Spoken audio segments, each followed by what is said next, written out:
Hey, what's up, guys? And welcome to this brief little walkthrough over the new anticipated Logic Pro X, or 10 as it's pronounced normally. I just want to take you through a few things which I find are really vastly improved in this new version.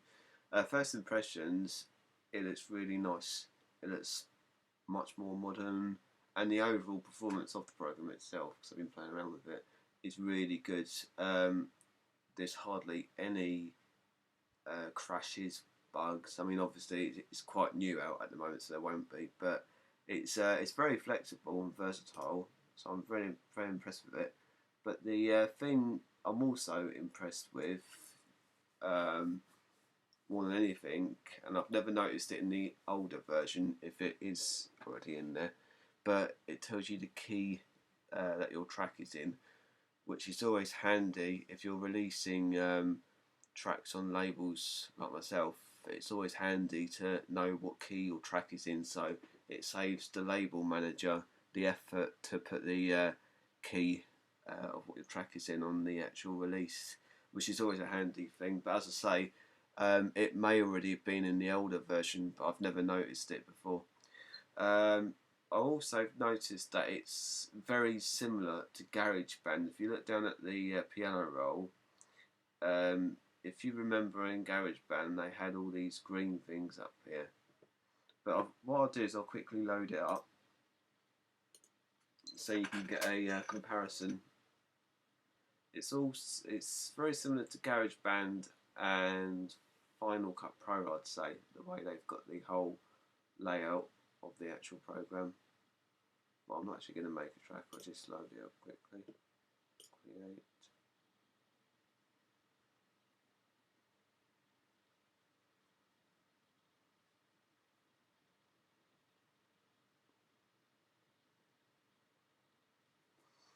Bear with me, it's quite an old computer, so it's a bit slower. Here we are. Right. Now, if you look at the MIDI regions, you can see the actual MIDI regions are very similar to GarageBand. So is the actual tracks here.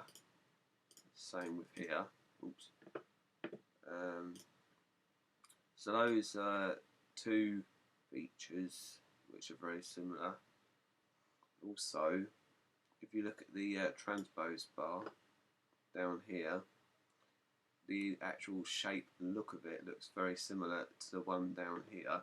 What you can also do is, here we are, put it in the actual key. It's the same thing as Logic Pro 10 as well. So that's another feature which is also very similar. If you also look, you've got these things down here. You've got the same sort of idea on the left side here. So you can select what you want, as opposed to in the old version, because I've not used Logic for a while, I think you used to have to sort of go up to here, and then there'd be like a list or something for that sort of thing, but it's all in a list here, all accessible for you. So that's another feature which is also very similar to GarageBand. What else is there?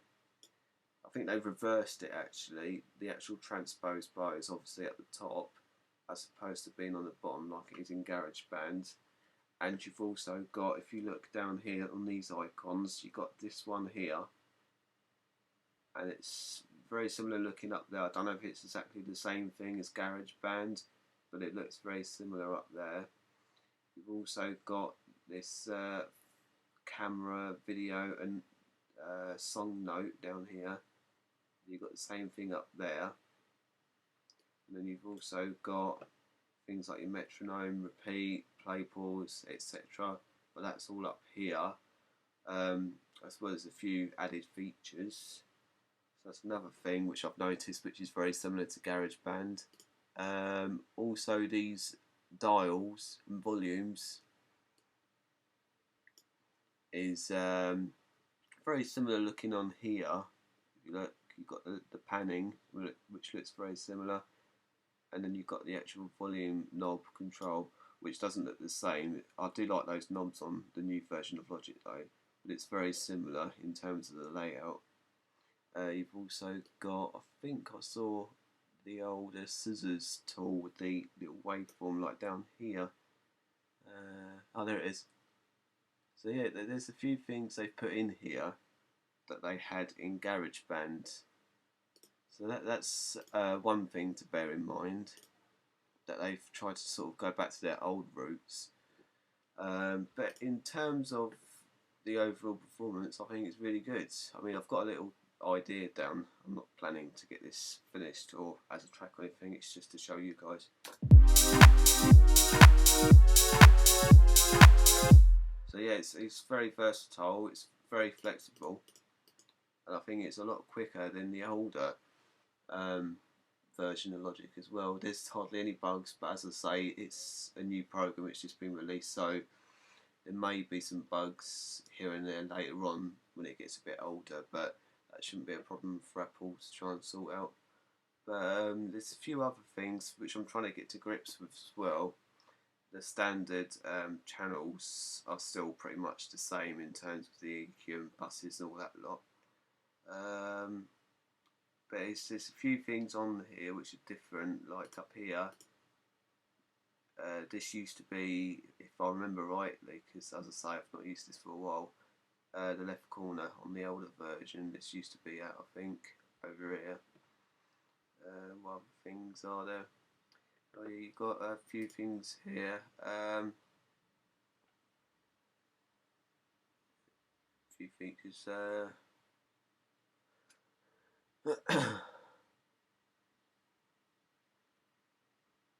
Not a lot of difference. I mean, there's a few things they've put in there, like navigate.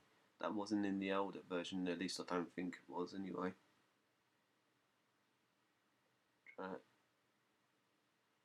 Oh, actually, I was reading up. Apparently, they have an auto-save feature in here, so you don't have to keep manually saving things as you go along. It does it automatically, but sometimes that can be a bit of a hindrance, especially if there's something you didn't want to be saved, and then when you load it up next time, it will be on there. So you're having to keep taking it off all the time, and then maybe saving it then. So that can be a bit of a hindrance. So there may be a way to turn that off.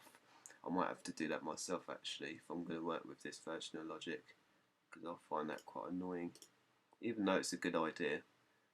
What else is there? Actually, it zooms in on your tracks by the looks of it. This might be the automation. There's no automation on them in a minute. But I don't know if you can actually push the A key like you did on the older version. Oh yeah, still the same sort of key shortcuts. Marker. I'm guessing that might be, yeah, catch play head. So if you've got a big arrangement and then things start to go off the screen, that will keep things following on. That's one thing. What else is there? Sync, metronome, software monitoring. All of these things for me aren't really relevant, but let's have a look at a few other things. Oh, there's your mixer page. Let's try and push the M, see if that will take you. No, that's just for mute again.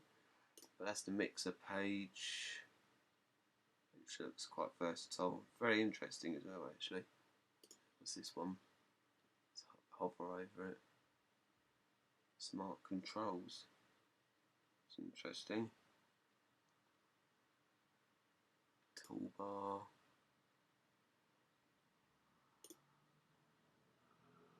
Yeah, so I'm liking this so far, guys. As I say, I'm going to stick with Ableton to make records with.